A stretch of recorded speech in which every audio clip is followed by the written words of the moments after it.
Me llamo Javier, tengo 72 años, y nunca imaginé que las mismas manos que construyeron una vida para mi familia terminarían temblando por hambre y desilusión.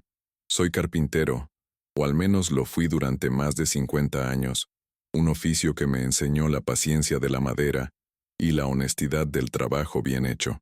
Cada mueble que tallé, cada viga que coloqué, fue pensando en un solo propósito: darle a mi hijo, Ricardo, la educación y las oportunidades que yo nunca tuve.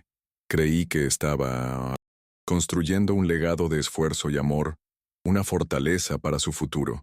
Hoy, esa fortaleza se ha derrumbado sobre mí, y descubro con el alma rota que el ladrón que me despojó de todo no fue un extraño en la noche, sino el mismo hombre al que le di la vida.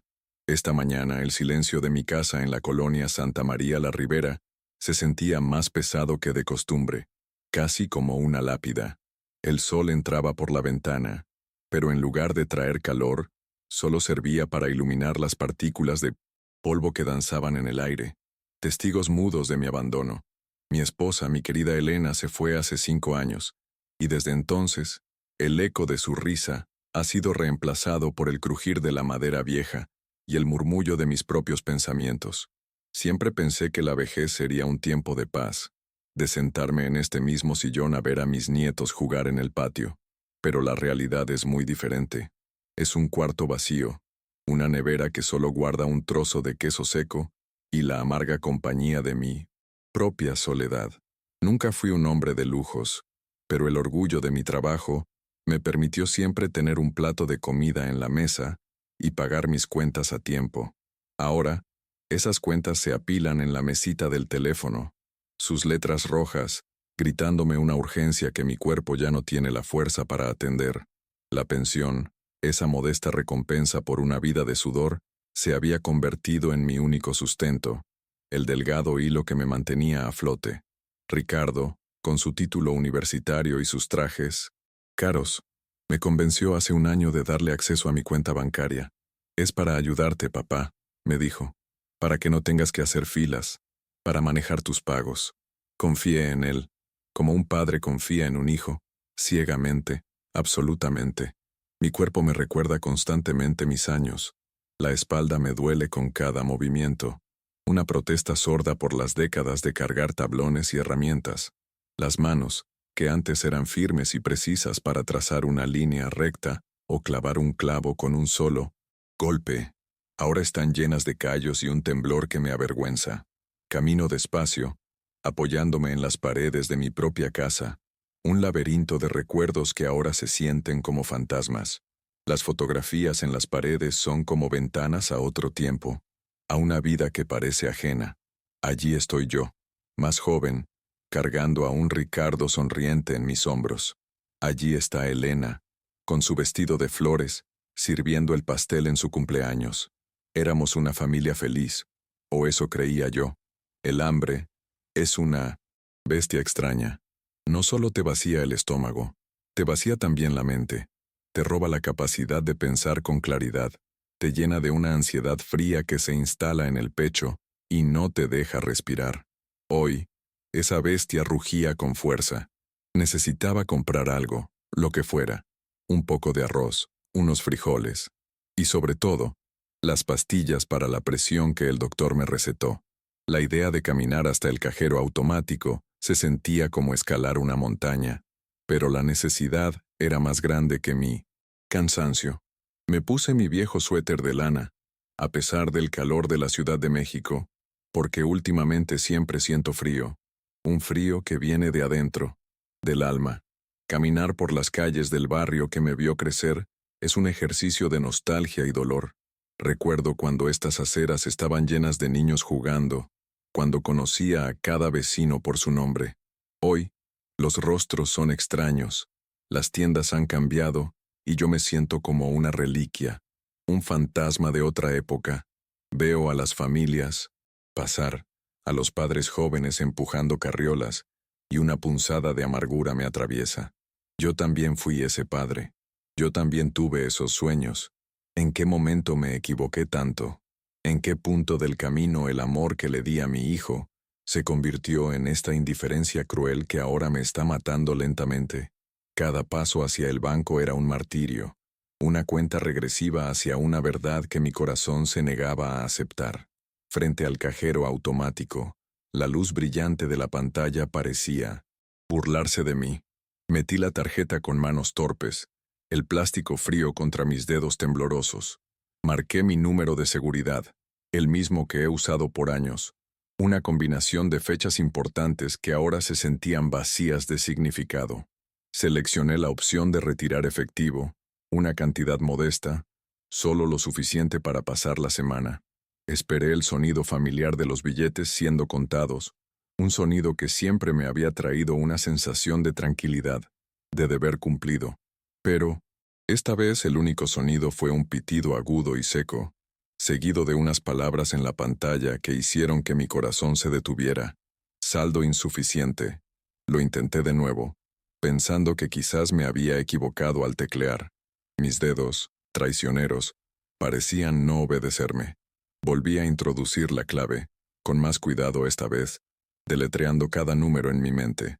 De nuevo, la misma respuesta, fría y definitiva.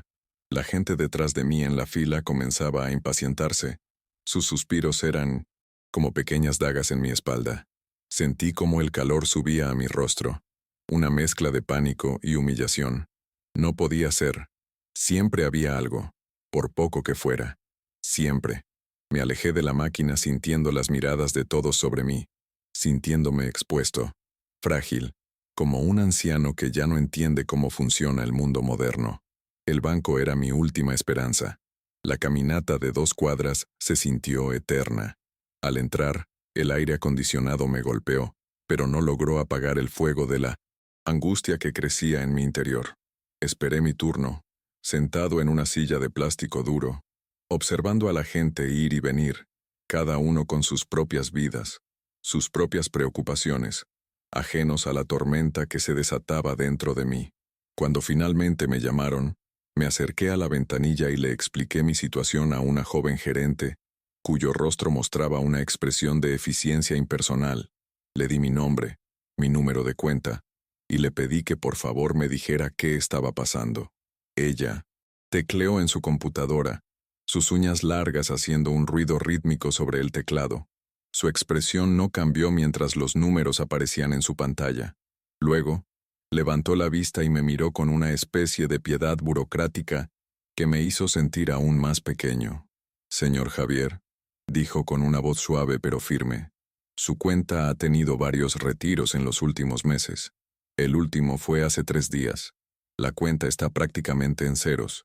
Sentí que el suelo se abría bajo mis pies. Pero, ¿quién? Logré susurrar, aunque una parte de mí ya sabía la respuesta. Una respuesta tan monstruosa que no me atrevía a pronunciarla. La gerente suspiró, como si mi dolor fuera solo un inconveniente más en su día de trabajo. Los retiros fueron hechos por la persona autorizada en su cuenta, el señor Ricardo, su hijo. Pronunció las palabras con una normalidad que contrastaba violentamente con la forma en que mi mundo se estaba haciendo pedazos. Ricardo. No era un error del sistema. No era un ladrón anónimo. Era él, mi hijo, el hombre por el que había sacrificado mis sueños, mis fuerzas, mi vida entera. El dolor fue tan agudo, tan físico, que tuve que apoyarme en el mostrador para no caer. Era una traición que iba más allá del dinero. Era el robo de mi confianza, de mi propósito, de mi dignidad. No recuerdo cómo salí del banco. Caminé por las calles de forma autómata, sin ver a la gente, sin escuchar el ruido del tráfico. La ciudad entera parecía un borrón de colores y sonidos sin sentido. Cada imagen que venía a mi mente era un puñal. Ricardo de niño, mostrándome sus calificaciones con orgullo. Ricardo en su graduación, con su toga y birrete, abrazándome y diciéndome, «Gracias, papá». Ricardo, hace un año, mirándome a los ojos y prometiéndome que cuidaría de mí. Todas esas memorias, que antes eran mi tesoro, ahora estaban manchadas, envenenadas por la mentira. Me había vaciado la cuenta, pero sentía que me había vaciado la vida. La realidad de mi situación me golpeó con la fuerza de un tren. No tenía dinero, No tenía comida. Estaba completamente solo. La vergüenza era un manto pesado que me cubría, asfixiándome. ¿Cómo podía contarle esto a alguien? ¿Cómo admitir que mi propio hijo me había abandonado a mi suerte, dejándome morir de hambre? El orgullo, ese viejo compañero que siempre me había mantenido erguido, ahora se había convertido en una carga. Prefería morir de inanición antes que pedir ayuda, antes que exponer la herida purulenta de mi fracaso como padre, a la vista de todos. Me sentía como un cascarón vacío, un viejo mueble abandonado en un rincón, esperando a que el tiempo terminara de consumirlo. Estoy compartiendo esta historia, mi historia, con ustedes porque siento que mi voz se apaga y necesito que alguien escuche. Es difícil para mí abrir mi corazón de esta manera, mostrarles la profundidad de mi dolor y mi vergüenza. Antes de continuar con este relato, me gustaría pedirles un pequeño favor que para mí significa el mundo. Por favor, haz clic en el botón de me gusta, suscríbete al canal si aún no lo has hecho, y déjame un comentario diciéndome desde qué parte del mundo me estás escuchando. Saber que no estoy completamente solo, que hay almas buenas escuchando, es un pequeño rayo de luz en esta inmensa oscuridad. Tu apoyo es muy importante para mí en estos momentos. Llegué a mi casa, y la puerta abierta me pareció la boca de una tumba. Dentro, cada objeto me hablaba de Ricardo. La silla alta donde comía de bebé, guardada en un rincón del patio. La enciclopedia que le compré a plazos, sacrificando mis almuerzos durante meses, y que ahora acumulaba polvo en el librero. Sus trofeos de fútbol de la secundaria. Todo era un monumento a un amor no correspondido, a una inversión que había resultado en la más cruel de las bancarrotas. Me senté en el sillón y me quedé inmóvil, escuchando el tic-tac del reloj de pared, cada segundo un golpe más en el clavo de mi ataúd. El hambre física había sido reemplazada por una náusea profunda, la del alma. Me quedé pensando en mi Elena. Ella siempre tuvo un instinto especial, una sabiduría que iba más allá de los libros.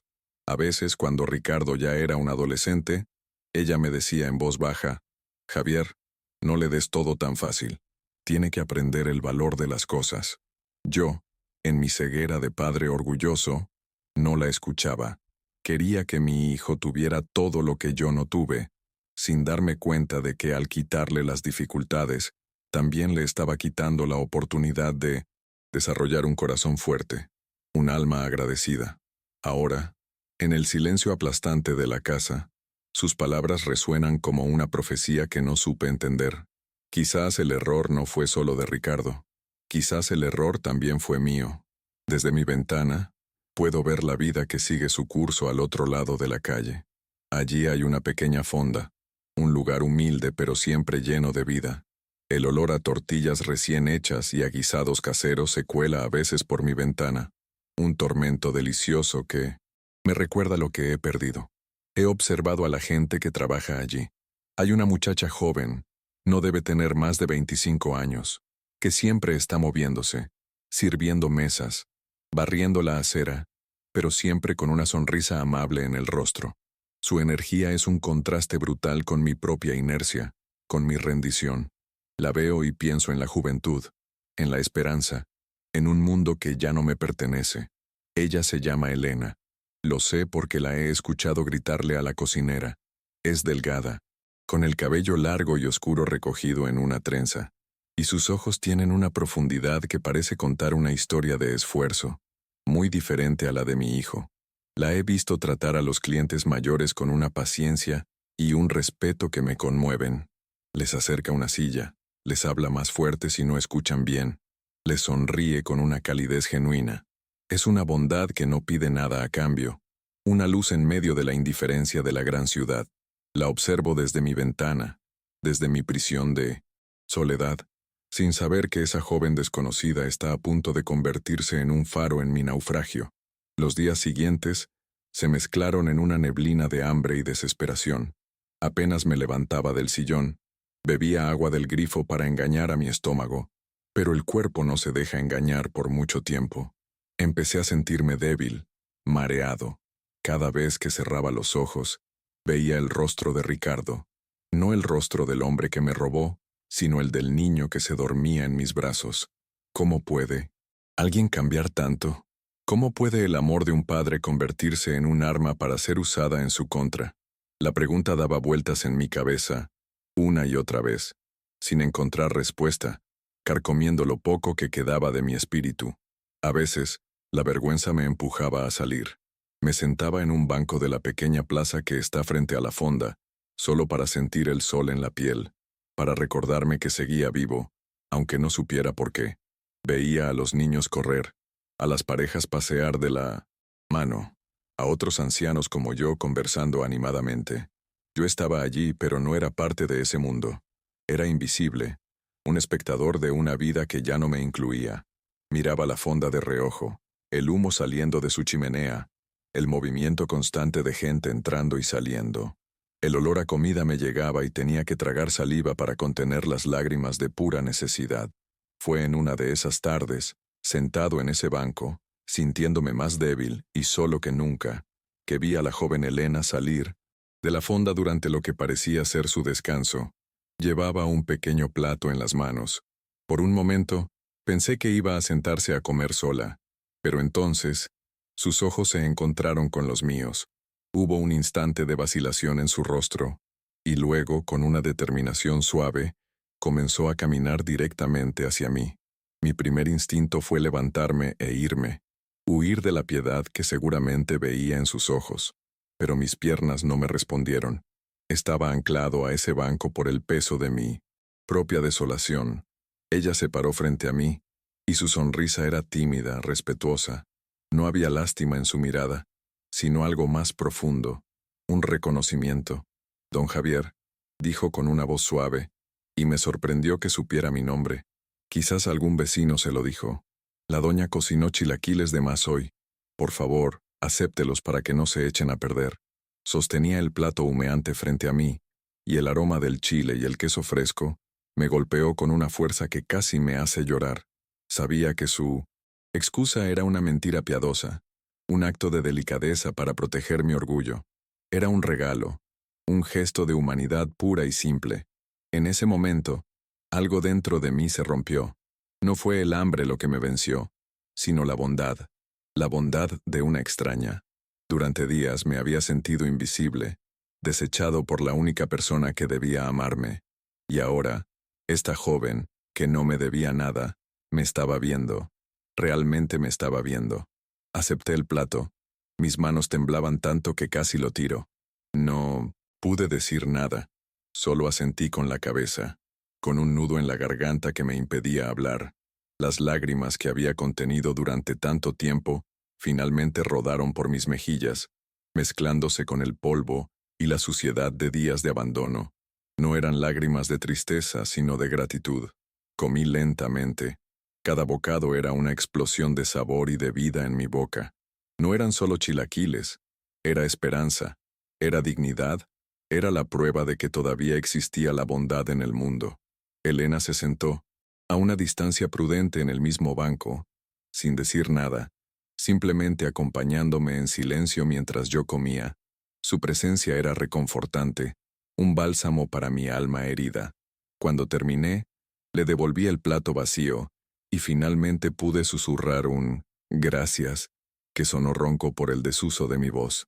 Ella solo sonrió y dijo «provecho, don Javier, que tenga buena tarde», y regresó a su trabajo, dejándome con el estómago lleno y el corazón un poco menos roto. Ese plato de chilaquiles fue mucho, más que comida. Fue un punto de inflexión.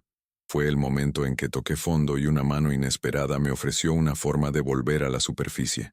A partir de ese día, Elena comenzó a traerme algo de comer casi a diario, siempre con una excusa diferente y amable.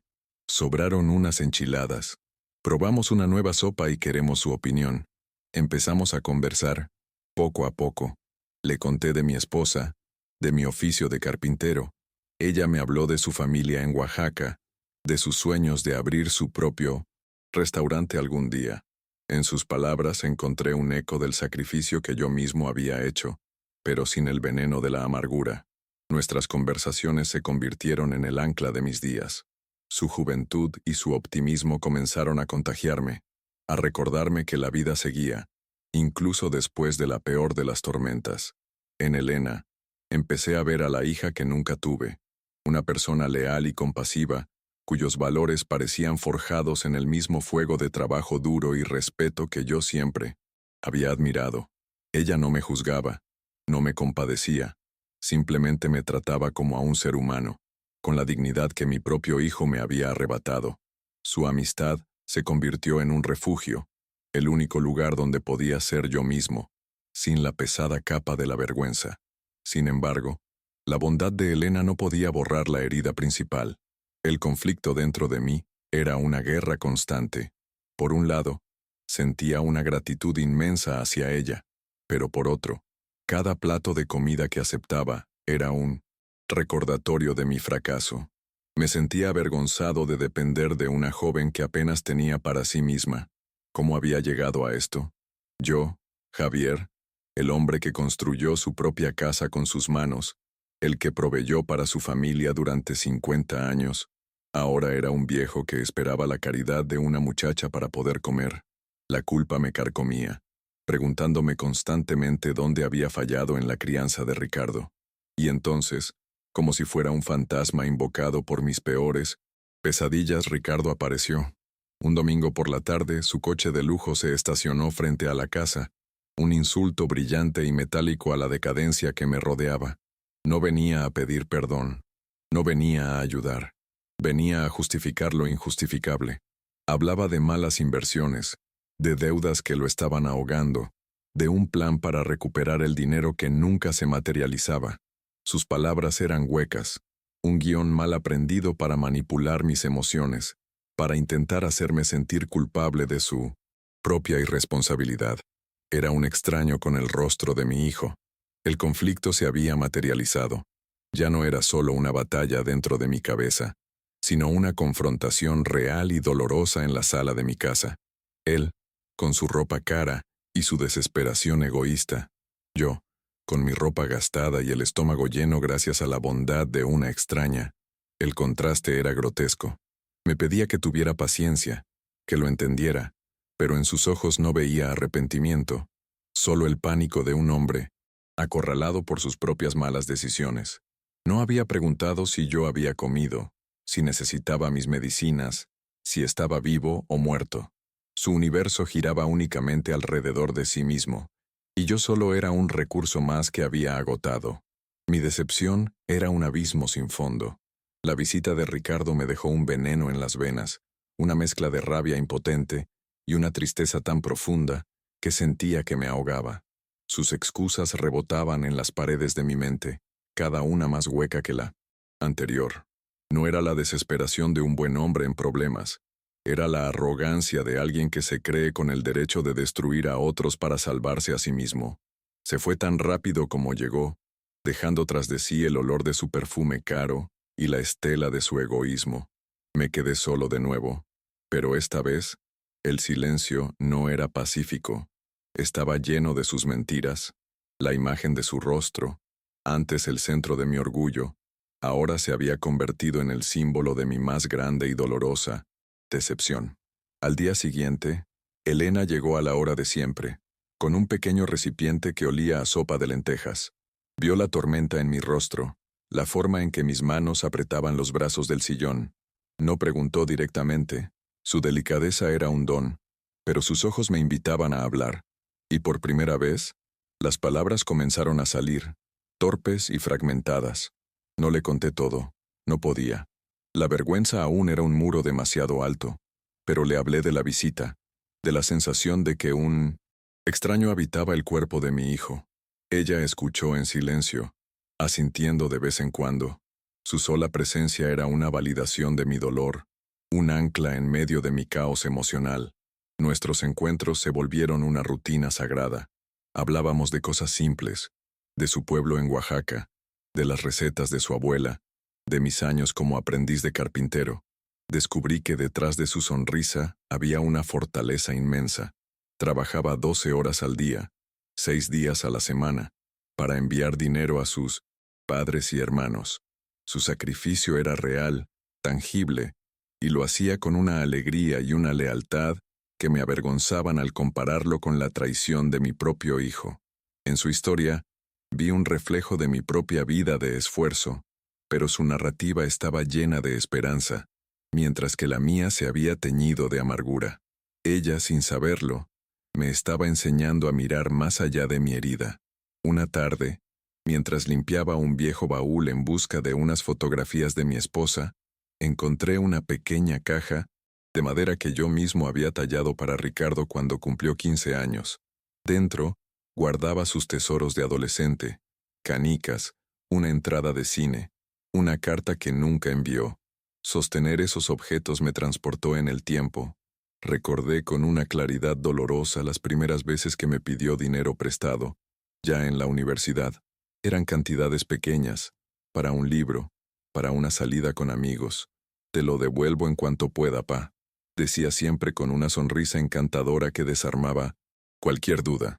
Nunca me devolvió nada, pero a mí no me importaba. Creía que estaba invirtiendo en su felicidad. Ahora, con la perspectiva del presente, esos pequeños préstamos se sentían como el inicio de un patrón, las primeras grietas en un dique que acabaría por reventar. Recordé una conversación con mi esposa, poco antes de que enfermara. Ricardo acababa de pedirme una suma considerable para comprar su primer coche. Javier, me dijo Elena con su voz suave pero firme, le estás dando el 1900 pescado pero no le enseñas a pescar. El mundo real no es tan generoso como tú. Yo me molesté. Le dije que quería lo mejor para nuestro hijo. Hoy, sus palabras son un eco profético que me tortura. Mi amor ciego, mi deseo de protegerlo de cualquier dificultad, fue quizás el terreno fértil donde creció la semilla de su irresponsabilidad. La amistad con la joven Elena se profundizaba con cada plato compartido, con cada historia intercambiada. Ella me hablaba de su padre, un campesino de manos, fuertes y pocas palabras, pero de un honor inquebrantable. Mi papá siempre dice que un hombre es su palabra, me contó un día mientras yo comía el arroz con leche que me había traído. Esa frase tan simple me golpeó con la fuerza de una revelación. Mi hijo había perdido su palabra, y al hacerlo, se había perdido a sí mismo. Elena, con su sabiduría ancestral y su bondad innata, se estaba convirtiendo en mi brújula moral, ayudándome a navegar las aguas turbias de mi confusión y a redescubrir los valores que siempre habían guiado mi vida. Ricardo volvió a aparecer una semana después. Esta vez, su estrategia fue diferente. Trajo una bolsa de despensa llena de productos básicos, arroz, frijoles, aceite. La dejó sobre la mesa de la cocina con un aire de generosidad calculada. «Para que no te falte nada, papá», dijo, evitando mi mirada. Era un acto tan transparente, tan insultante. Usaba la comida, mi necesidad más primaria, como una herramienta de manipulación. Quería comprar mi silencio, mi perdón, con 1 kilo de azúcar. Era una ofensa a mi inteligencia y, peor aún, una ofensa a la bondad genuina de Elena, cuya comida no venía con condiciones ni segundas intenciones. Intentó entablar una conversación, hablar del clima, del fútbol, de cualquier cosa que no fuera el abismo que se abría entre nosotros. Yo respondía con monosílabos, mi garganta cerrada por el desprecio. Él se movía por la casa con una familiaridad que ya no le correspondía, tocando los muebles, mirando las fotografías. Era como un actor estudiando un escenario, preparándose para su siguiente escena. Sentí un escalofrío recorrer mi espalda. Su visita no era casual, no era un intento de reconciliación. Había venido con un propósito, y yo sabía, con una certeza helada, que sería peor que la vez anterior. Su amabilidad fingida era más peligrosa que su ira. Durante una de sus frases vacías, su teléfono sonó. Se apartó para contestar, pero en esta casa pequeña, las paredes no guardan secretos. Su voz, que conmigo era suave y conciliadora, se volvió dura, tensa. «No me importa, necesito más tiempo», siseó al teléfono. «Conseguiré el dinero, te lo aseguro. Solo dame una semana más». Escucharlo me confirmó lo que ya sospechaba. Estaba ahogado en deudas. Su fachada de éxito era un castillo de naipes a punto de derrumbarse. Y yo, su padre, era simplemente una pieza más en su juego desesperado. Una pieza que estaba dispuesto a sacrificar sin pensarlo 2 veces. Colgó el teléfono y se volvió hacia mí con una sonrisa forzada que no llegaba a sus ojos. Problemas del trabajo, dijo, como si yo no hubiera escuchado la desesperación en su voz. Y entonces comenzó su ataque, no con gritos, sino con una lógica perversa, envenenada. Papá, he estado pensando mucho en nosotros, en nuestro futuro. Eres mi única familia. Usaba la palabra nosotros como un escudo, tratando de unir su destino al mío, de hacerme cómplice de su desastre. Hablaba de inversiones, de oportunidades, de un lenguaje empresarial que sonaba obsceno en la sala de estar donde le había enseñado a dar sus primeros pasos. Estaba contaminando cada recuerdo sagrado con la suciedad de su codicia, y yo me sentía cada vez más atrapado en su red. Fue entonces cuando plantó la primera semilla. Esta casa es increíble, papá. Es sólida como las que ya no se hacen, construida para durar. Paseó la mano por una de las vigas de madera que yo mismo había instalado hacía 40 años. Tiene un valor enorme en el mercado actual. Es nuestro patrimonio, nuestro mayor activo. La palabra activo salió de su boca como un veneno. Para él, esta casa no era un hogar, no era el santuario de nuestra familia, no era el producto de mi sudor y mis sueños. Era un número en una cuenta bancaria, una solución a sus problemas, una mercancía. Y en su mirada, vi el brillo de un tasador, no el de un hijo. Esa noche no pude dormir.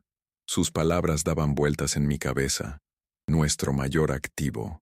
Me levanté y caminé por la casa a oscuras, tocando las paredes, los muebles, como si quisiera asegurarme de que seguían allí, de que eran reales. Cada objeto tenía una historia. La mesa de la cocina, con las marcas de los cubiertos de un Ricardo impaciente por comer. El marco de la puerta del patio, con las muescas que marcaban su crecimiento año tras año. Esta casa no era un activo, era el álbum de mi vida. Venderla no sería como vender una propiedad, sería como arrancar las páginas de mi propia historia, borrar mi pasado, aniquilar mi identidad. Al día siguiente, mientras ordenaba unos viejos papeles en mi taller, encontré una carpeta que Ricardo debía haber olvidado en una de sus visitas. Dentro, había extractos bancarios que no eran de mi cuenta, sino de la suya, y junto a ellos, recibos de restaurantes de lujo, de tiendas de ropa cara, de un viaje a Cancún que, según él, había sido un viaje de negocios de bajo costo. La evidencia de su engaño estaba allí, en blanco y negro. No eran malas inversiones, era un estilo de vida que no podía permitirse, construido sobre el dinero de mi jubilación. La traición tenía ahora una forma concreta, un rastro de papel que documentaba cada una de sus mentiras. La náusea volvió, más fuerte que nunca. Le conté a Elena lo que había encontrado. No con detalle, pero le mostré los papeles. Ella los miró con tristeza, pero sin sorpresa. ¿Sabe, don Javier?, me dijo con su voz tranquila. En mi pueblo, cuando alguien pierde el camino, no se le abandona, pero tampoco se le permite que arrastre a toda la familia al barranco con él. A veces, el mayor acto de amor es poner un límite. Sus palabras eran sencillas, pero resonaron en lo más profundo de mi ser. Un límite. Era algo que nunca le había puesto a Ricardo. Siempre había sido un padre de puertas abiertas, de cartera abierta, de corazón abierto. Quizás ya era hora de aprender a cerrar algunas de esas puertas. La llamada de Ricardo llegó 2 días después, tal como yo sabía que lo haría. Su voz al otro lado de la línea era urgente, melosa, una combinación que me revolvió el estómago. Papá, te tengo una noticia increíble. He encontrado la solución para todos nuestros problemas. Una oportunidad única, de esas que solo se presentan una vez en la vida. Su entusiasmo era tan falso que dolía. Ya no me dejaba engañar por su teatro. Esperé en silencio a que continuara, sosteniendo el auricular con una mano que, para mi sorpresa, ya no temblaba. Algo dentro de mí estaba cambiando, una resignación que se transformaba lentamente en una extraña forma de fortaleza. Es un negocio inmobiliario, papá. 0 riesgo, ganancias garantizadas. Pero necesito un capital inicial, una garantía para que el banco apruebe el préstamo. Continuó, su voz acelerada por la excitación o la desesperación. Y he pensado, He pensado que la casa podría ser nuestra garantía. No tenemos que venderla, solo usarla como aval.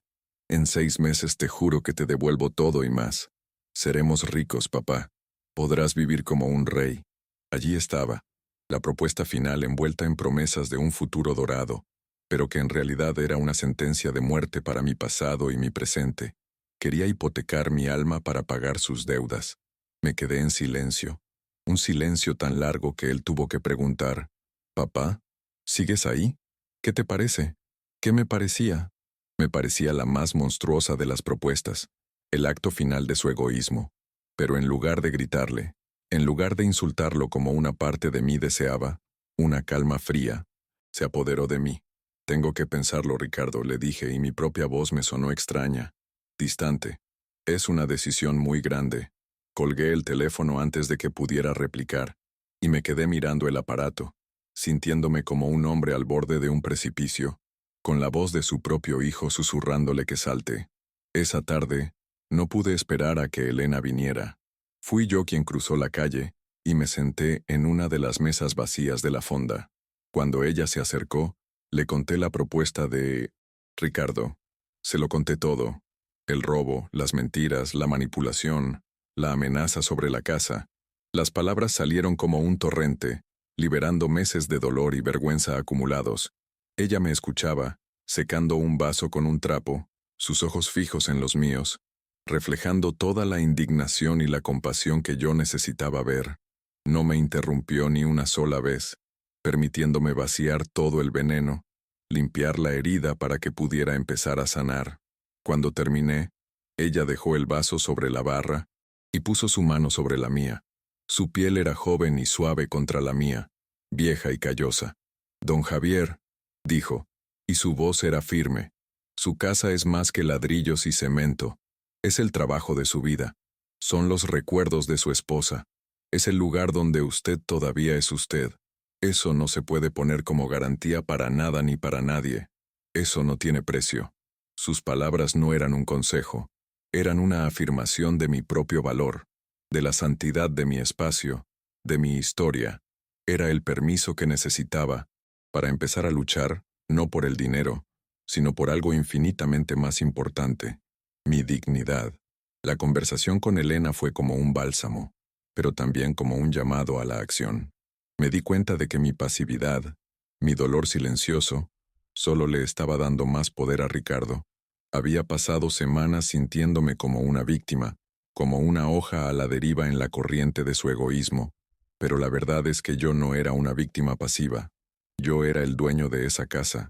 Yo era el hombre que había construido esa vida.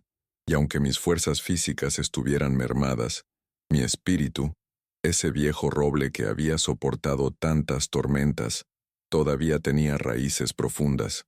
La decisión de luchar no fue un acto de valentía, sino de pura necesidad de supervivencia. Pasé los siguientes días en mi taller, algo que no había hecho en meses. El olor a madera, a serrín y a barniz siempre había sido mi refugio. Limpié mis herramientas, las sentí en mis manos, su peso familiar y reconfortante. Recordé las de mi maestro carpintero. La madera tiene un alma, Javier. Tienes que escucharla, respetarla.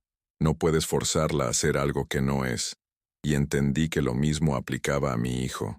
Había pasado toda mi vida tratando de forzarlo a ser el hombre que yo soñaba, sin darme cuenta de que su madera, su esencia, estaba podrida por dentro.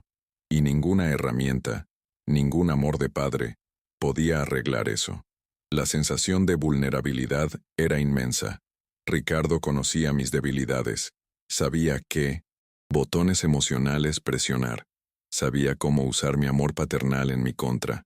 Me sentía como un soldado viejo y cansado, preparándose para una batalla contra un enemigo joven, implacable y que, para colmo, conocía cada rincón de su fortaleza. La casa se había convertido en el campo de batalla final. Si la perdía, lo perdería todo. No solo el techo sobre mi cabeza, sino el último vestigio de mi independencia, el último símbolo de una vida de trabajo honesto. La amenaza era real, y el miedo era un compañero constante, un nudo frío en la boca del estómago. Empecé a observar los detalles de mi casa con nuevos ojos, no como recuerdos, sino como fortificaciones. La puerta de cedro macizo que instalé con mis propias manos, las ventanas con rejas de hierro forjado que protegieron a mi familia durante décadas, las paredes gruesas que aislaban el ruido y el caos del mundo exterior. Todo había sido construido para proteger, para dar seguridad, y ahora, la mayor amenaza no venía de fuera, sino de adentro. La ironía era tan cruel que a veces me daban ganas de reír, una risa amarga, sin alegría. Estaba atrapado en una guerra civil, una lucha a muerte por el territorio de mi propia vida. Elena notó el cambio en mí. Vio que pasaba más tiempo en el taller, que había una nueva determinación en mi mirada. Un día me trajo, además de la comida, un pequeño cactus en una maceta de barro. Los cactus son fuertes, don Javier, me dijo. Sobreviven en las peores condiciones. Necesitan muy poco para florecer, solo un poco de sol y tiempo. Entendí el mensaje. Era su forma de decirme que resistiera, que incluso en el desierto de la traición y la soledad, era posible encontrar la fuerza para sobrevivir y quizás, algún día, volver a florecer. Puse el cactus en la ventana de mi taller, un pequeño guardián espinoso, un símbolo de mi nueva y frágil resolución. Empecé a pensar en términos prácticos.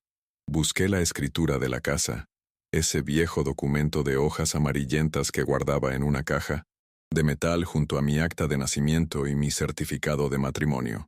Lo leí una y otra vez, tratando de entender el lenguaje legal, buscando cualquier cláusula, cualquier detalle que pudiera protegerme.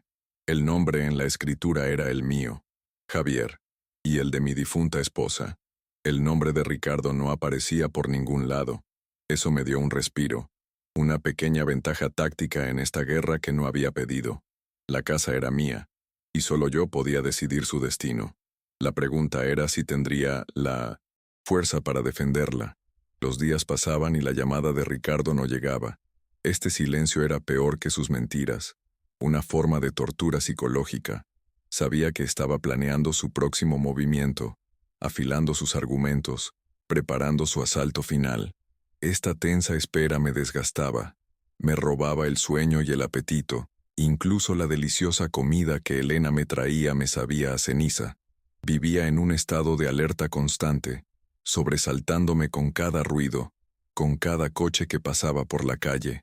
Me estaba convirtiendo en un prisionero en mi propia casa, asediado no por un ejército, sino por la sombra de mi propio hijo. Una tarde, un vecino, don Manuel, un hombre de mi edad con el que a veces cruzaba algunas palabras en la plaza, se me acercó. ¿Todo bien, Javier?, me preguntó. Te veo preocupado últimamente. ¿Y tu hijo? Lo he visto merodear por aquí en su coche, mirando la casa. No me da buena espina. Su comentario, aunque simple, fue una confirmación de que mi paranoia no era infundada. Ricardo me estaba vigilando, estudiando mis movimientos, esperando el momento oportuno para atacar. El hecho de que otros lo notaran me hizo sentir menos solo en mi percepción, pero también aumentó mi sensación de peligro inminente. La batalla se acercaba. Comencé a recordar a Ricardo de niño, su fascinación por mis herramientas, su promesa de que sería carpintero como yo. ¿Dónde se perdió ese niño?, me preguntaba en la soledad de mi taller. ¿Fue la universidad, las nuevas amistades, la ambición desmedida? Buscaba una razón, una explicación lógica que me permitiera entender cómo mi hijo se había transformado en este monstruo. Pero no había respuestas fáciles. Quizás nunca las hubo. Quizás yo solo había visto lo que quería ver, un reflejo de mis propias esperanzas, y me había negado a reconocer las sombras que crecían en su interior. Aceptar eso era casi tan doloroso como aceptar el robo de mi dinero. La tensión se acumulaba día a día, una presión insoportable en mi pecho. Cada vez que el teléfono sonaba, mi corazón daba un vuelco. Cada vez que unos faros iluminaban mi ventana por la noche, me asomaba con el temor de ver su coche estacionado afuera.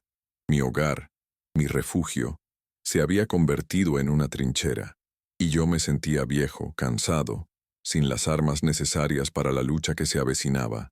Mi única aliada era una joven bondadosa que me alimentaba y un cactus espinoso en la ventana.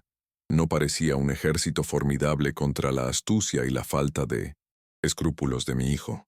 Una noche, mientras intentaba conciliar el sueño, escuché un ruido en la entrada. Me levanté de un salto, el corazón martillándome en las sienes. Fui a la sala y vi una sombra pasar por delante de la puerta. Era él. No intentó entrar. Solo se quedó allí, en la acera, mirando la casa durante varios minutos, como un lobo rodeando a su presa. La imagen era aterradora. Su presencia era una amenaza silenciosa, una forma de decirme que no se rendiría, que vendría por lo que consideraba suyo. En ese momento, entendí que no había escapatoria. La confrontación era inevitable, y sucedería aquí, en este espacio sagrado que él quería profanar.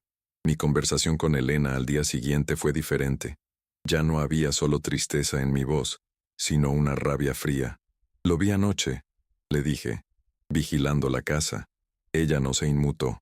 Entonces tendrá que estar preparado, don Javier, no para pelear con sus mismas armas, porque usted no las tiene, sino para pelear con las suyas, con la verdad, con la dignidad y con el derecho que le asiste.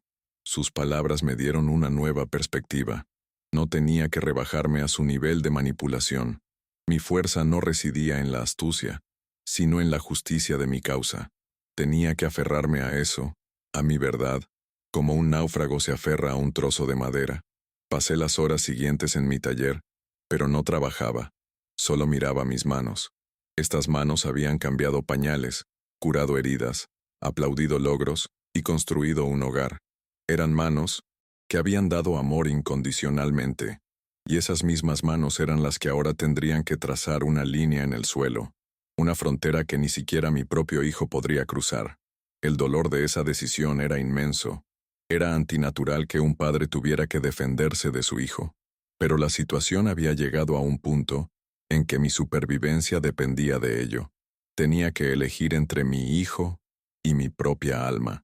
La noche antes de la confrontación final, que yo sentía inminente, abrí la caja de fotografías de mi esposa.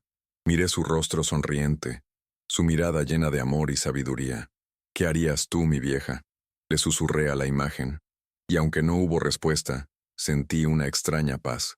Elena siempre había sido la fuerte, la que tenía los pies en la tierra. Ella habría visto venir esto, y ella habría luchado. Habría luchado como una leona por su hogar y por la dignidad de su familia. En su memoria, encontré la fuerza que me faltaba. No lucharía solo por mí, lucharía también por ella, por el legado de amor y trabajo que habíamos construido juntos. El final del segundo acto se cierne sobre mí como una nube de tormenta. Siento la tensión en el aire, la calma que precede al huracán. Ricardo vendrá, sé que lo hará, y vendrá a por la casa, a por el último bastión de mi existencia. Ya no se trata del dinero que me robó, eso ya lo he perdido. Ahora se trata de mi hogar, de mi pasado, de la esencia misma de quién soy. Estoy en mi punto más vulnerable, un anciano solo contra la codicia de su hijo. Pero también, extrañamente, me siento más decidido que nunca. La indignación, alimentada por la bondad de Elena y el recuerdo de mi esposa, se ha convertido en una armadura. Estoy esperando. El golpe en la puerta fue seco, autoritario. Sabía quién era incluso antes de mirar por la mirilla. La presencia de Ricardo se sentía en el aire, una carga de electricidad estática que erizaba la piel. Abrí la puerta y allí estaba él, su rostro pálido, sus ojos inyectados en sangre por la falta de sueño o la desesperación. Ya no había rastro de la falsa amabilidad de sus visitas anteriores. Esta era la cara de un hombre en el abismo, dispuesto a arrastrar a cualquiera con tal de no caer solo. Entró sin que yo lo invitara, su energía frenética invadiendo el santuario de mi hogar, profanando la paz que tanto me costaba mantener. Se paseaba por la sala como un animal enjaulado, sin poder quedarse quieto. No hubo preámbulos, no hubo intentos de manipulación sutil. Su desesperación había quemado todos sus disfraces. «Papá, tenemos que hablar. Encontré la solución definitiva», dijo.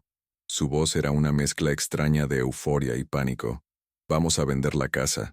Las palabras quedaron suspendidas en el aire, pesadas y venenosas como el plomo. Sentí que todo el aire se escapaba de mis pulmones. Era lo que había temido, lo que había sabido que vendría. Pero escucharlo en voz alta fue como recibir un golpe físico en el pecho. Me miró con una intensidad febril, como si esperara que yo compartiera su locura, que viera la lógica en sacrificar mi vida por la suya. Comenzó a vender su plan con la velocidad de un charlatán. Habló de un apartamento moderno en una zona mejor, de tener dinero de sobra para vivir cómodamente, de cómo él se encargaría de todo, de que yo no tendría que preocuparme por nada más. Confía en mí, papá. Es por nuestro bien. Con el dinero de la venta, pago mis deudas y lo que sobre lo invertimos. Viviremos como reyes. Cada una de sus palabras era una torsión del cuchillo que ya tenía clavado en el corazón. Me ofrecía una jaula de oro a cambio de mi alma, una vida de lujos vacíos a cambio de mis raíces, de mis recuerdos, de la última conexión tangible con mi esposa. Me sentía acorralado. Mi mente buscaba desesperadamente una respuesta, una forma de resistir, pero su energía negativa era abrumadora. Me hundí en mi sillón, sintiéndome increíblemente viejo, increíblemente frágil. Él se cernía sobre mí, su sombra cubriéndome, su voz martillando mis oídos con promesas falsas. Estaba perdiendo. Sentía cómo mis defensas se desmoronaban bajo el peso de su egoísmo implacable. Una parte de mí, la parte del padre que amó a un niño que ya no existía, casi estuvo a punto de ceder, de decir que sí con tal de que el tormento terminara, con tal de tener un poco de paz. Justo en ese momento, en mi hora más oscura, la puerta principal se abrió suavemente. Era Elena, que entraba con el plato de la cena en las manos, como un ángel apareciendo en medio del infierno. Se detuvo en seco al vernos, al sentir la atmósfera irrespirable de la habitación. Su mirada pasó de la angustia en mi rostro a la fría desesperación en el de Ricardo. No dijo nada al principio, pero su sola presencia cambió la dinámica del cuarto. Era una testigo, una fuerza de bondad pura que actuaba como un escudo contra la oscuridad de mi hijo. Ricardo la miró con fastidio, como si fuera una interrupción molesta en sus planes. Elena avanzó con una calma que me asombró. Dejó el plato sobre la mesita y se dirigió a Ricardo, no a mí. Su voz no era acusadora ni agresiva, era firme y clara como el agua. «Perdón por interrumpir», dijo, aunque era evidente que no lo sentía. Escuché lo que decía de la casa. Y con todo respeto, señor, usted no está viendo el valor real de este lugar. Ricardo iba a replicar, a desecharla como a una simple mesera, pero algo en la dignidad de Elena lo detuvo. Ella continuó, su mirada fija en él. Su casa son las memorias de su padre, el trabajo, de toda su vida. Es donde está el recuerdo de su madre. Eso no tiene precio, no se puede vender. Las palabras de Elena fueron como un chorro de agua fría en mi rostro, despertándome de mi letargo de miedo. Su coraje, la simpleza y la potencia de su verdad, me encendieron una llama que creía extinta. Me levanté del sillón, y por primera vez, miré a mi hijo no como un padre decepcionado, sino como un hombre defendiendo su territorio. Me sentí más alto, más fuerte. La fragilidad había desaparecido, reemplazada por una indignación justa. La valentía de esa joven me había recordado la mía propia. Ella, una extraña, estaba defendiendo mi vida con más ferocidad que mi propia sangre. Ya no podía permanecer en silencio. Ella tiene razón, Ricardo, dije, y mi voz sonó firme, una voz que no había escuchado salir de mí en mucho tiempo. Escúchame bien. Yo no trabajé cada día de mi vida, no dejé mi sudor en cada viga de esta casa, para que tú te convirtieras en esto. El dinero que me robaste de mi pensión, ese era mi futuro, mi tranquilidad para morir en paz. Pero esta casa es mi pasado, es mi historia, es el amor de tu madre y el mío. Y eso, Ricardo, eso no te lo vas a llevar. Cada palabra salía con el peso de 72 años de vida, de amor, de sacrificio, y ahora, de una profunda y dolorosa claridad. Vi un destello de sorpresa en sus ojos. Quizás por primera vez me veía como algo más que un recurso a explotar, pero la sorpresa fue rápidamente reemplazada por la ira. Sin embargo, antes de que pudiera hablar, continué. mi voz cargada con el peso de mi resolución final. La verdadera pobreza, hijo mío, no es tener una nevera vacía o ropa vieja. La verdadera pobreza es la que tú cargas en el alma, un vacío tan grande que tienes que devorar la vida de los demás para intentar llenarlo, pero nunca podrás. Vete de mi casa. Vete y no vuelvas. No grité. Lo dije con una calma terrible, la calma de una decisión irrevocable. Ricardo me miró por un largo instante. Su rostro una máscara de incredulidad y furia. Buscó una grieta en mi resolución, un atisbo del padre débil al que siempre había podido manipular. No lo encontró. Miró a Elena, que permanecía a mi lado como una guardia silenciosa, y vio en ella un muro infranqueable. Derrotado, no por la fuerza, sino por la verdad, dio media vuelta sin decir una palabra más. Salió de la casa dando un portazo que hizo temblar las ventanas, el sonido de un capítulo de mi vida cerrándose para siempre, de la forma más violenta y dolorosa posible. El eco del portazo se quedó flotando en la sala.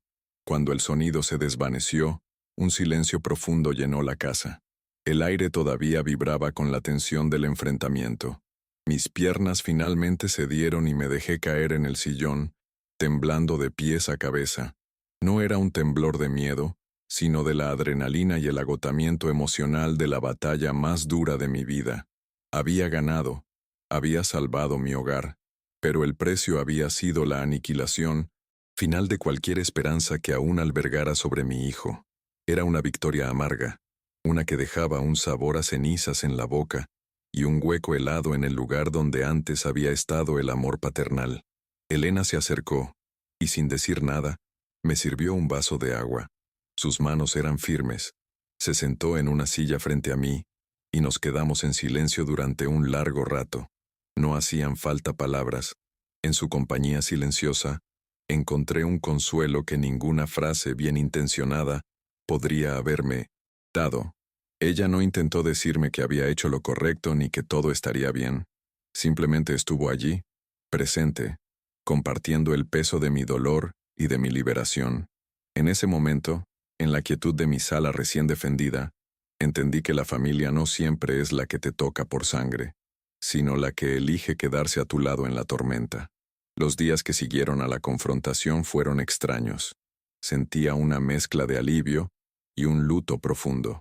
Había cortado el lazo tóxico con Ricardo, pero era como amputar una parte de mí mismo. La casa estaba más silenciosa que nunca, pero era un silencio diferente, un silencio de paz, no de abandono. Con la ayuda de Elena, comencé a ordenar, a limpiar, como si al quitar el polvo y el desorden de los rincones, pudiera también limpiar las heridas de mi alma. Fue durante esa limpieza que redescubrí mi taller, mi viejo y olvidado taller en el patio trasero, cubierto de telarañas y recuerdos. Elena me animó a entrar. Usted es un artista de la madera, don Javier. No puede dejar que todo este talento se pierda, me dijo. Con su ayuda, pasamos un fin de semana entero limpiando el lugar. El olor a serrín y a trementina llenó mis pulmones y fue como respirar por primera vez en años. Acaricié mis viejas herramientas. El cepillo, el formón, la garlopa. Eran extensiones de mis manos, testigos silenciosos de una vida de creación. Sentí un impulso que había olvidado, el deseo de construir, de transformar un trozo de madera en algo bello y útil. Era el llamado de mi verdadera esencia. Mi primer proyecto fue modesto. Reparé una silla coja de la fonda de Elena. Al lijar la madera vieja y aplicarle una nueva capa de barniz, sentí que también estaba reparando algo dentro de mí. Mis manos, que habían temblado de debilidad, ahora se movían con una precisión y una seguridad renovadas. Cuando le entregué la silla a Elena, su sonrisa de gratitud fue un pago más valioso que cualquier pensión. Ver la silla, firme y útil de nuevo, en el rincón del restaurante, me llenó de un orgullo que el dinero nunca podría comprar. Era la prueba de que yo todavía servía para algo, de que mis manos aún podían crear y reparar. Elena, con su visión para los negocios y su gran corazón, tuvo una idea. ¿Por qué no hace algunos de sus juguetes de madera? Los que me contó que le hacía a su hijo, sugirió. Podemos ponerlos a la venta aquí en la fonda. Al principio dudé, La memoria de Ricardo era dolorosa, pero luego pensé que era una forma de reclamar esos recuerdos, de redefinirlos. Así que empecé a tallar pequeños coches, trompos y figuras de animales. Cada pieza era un ejercicio de meditación, un acto de transformar el dolor en belleza. La madera me escuchaba, aceptaba mis herramientas y se dejaba moldear, dócil y honesta. Para mi sorpresa, los juguetes comenzaron a venderse. La gente del barrio, los clientes de la fonda, se sentían atraídos por el encanto de lo hecho a mano. Elena contaba mi historia, no con lástima, sino con admiración, y la comunidad empezó a responder. Un vecino me pidió que le arreglara una puerta. Otra señora me encargó una pequeña repisa para sus plantas. Pequeños trabajos comenzaron a llegar, trayendo con ellos no solo un modesto ingreso que me permitía comprar mi comida y mis medicinas, sino también algo mucho más importante, un sentido de conexión y de propósito. Ya no era el viejo abandonado, era don Javier, el carpintero del barrio. Mi vida encontró un nuevo ritmo, una nueva melodía. Las contó. Mañanas las pasaba en mi taller, con el sol entrando por la ventana y el sonido de mis herramientas como música de fondo. Al mediodía, cruzaba a la fonda, donde Elena siempre me guardaba un plato de comida caliente. Ya no era caridad, era un intercambio. Yo le ayudaba con el mantenimiento del local, y ella me alimentaba. Nos habíamos convertido en una familia, una pequeña y extraña familia construida sobre la base del respeto mutuo y el afecto genuino. Los dueños de la fonda, un matrimonio mayor, me adoptaron también, tratándome como a un viejo amigo. No he vuelto a saber de Ricardo. No sé si pagó sus deudas, si encontró su camino, o si sigue a la deriva en su propio vacío. He aceptado que su historia ya no es parte de la mía. A veces, por la noche, el dolor de su pérdida vuelve como un fantasma, pero ya no me consume. Lo reconozco, lo siento, y luego lo dejo ir. Mi presente está demasiado lleno de vida como para quedarme anclado en las ruinas del pasado. He aprendido que el perdón no siempre significa reconciliación. A veces, significa simplemente soltar para poder seguir adelante y sanar. El dinero de mi pensión nunca volvió. Quizás un día, con la ayuda de algún abogado, pueda iniciar un proceso legal, pero por ahora, esa batalla no es mi prioridad. He descubierto una riqueza que no se mide en pesos. La encuentro en la gratitud de un cliente satisfecho, en la risa de Elena al otro lado de la calle, en la textura suave de una pieza de madera recién pulida. Es una riqueza, más sólida, más duradera, una que nadie, ni siquiera mi propio hijo, puede robarme. Descubrí que la verdadera seguridad no viene de una cuenta de banco, sino de una comunidad que te apoya y de un propósito que te levanta cada mañana. Recientemente, un joven del barrio, un muchacho sin muchas oportunidades, empezó a venir al taller, fascinado por mi trabajo. Le ofrecí enseñarle el oficio. Ahora, paso mis tardes mostrándole cómo sostener un formón, cómo leer las vetas de la madera, cómo tener paciencia. Ver la concentración en su rostro, la emoción en sus ojos cuando termina su primera pieza, me da una alegría inmensa. Estoy pasando mi legado, mi conocimiento, a una nueva generación. Ya no se trata de lazos de sangre, sino de lazos de espíritu, de compartir una pasión que da forma y sentido a la vida. Mi historia no tiene un final de cuento de hadas. No me volví rico, ni recuperé lo que perdí materialmente, pero me recuperé a mí mismo, que es infinitamente más importante. Encontré la fuerza en la fragilidad, la esperanza en la bondad de una extraña y un nuevo propósito en las ruinas de mi antigua vida. Mi casa ya no es solo un refugio de recuerdos, es un taller vibrante, un lugar de creación y enseñanza. Es un hogar, en el sentido más pleno de la palabra, un lugar lleno de vida, de trabajo y del afecto, de una nueva familia que elegí y que me eligió a mí. Ahora, cuando el sol de la tarde entra por la ventana de mi taller, iluminando el polvo de madera que flota en el aire, como si fueran partículas de oro, me siento en paz. Sostengo un trozo de cedro en mis manos, aspiro su aroma y sonrío. Ya no soy Javier, el padre traicionado, el anciano abandonado. Soy Javier, el carpintero, y mi historia, como la madera, todavía tiene muchas formas hermosas que tomar. La verdadera pobreza, lo sé ahora, es una vida sin propósito, y yo, contra todo pronóstico, he vuelto a encontrar el mío. Estoy construyendo mi futuro de nuevo, un día a la vez, con mis propias manos.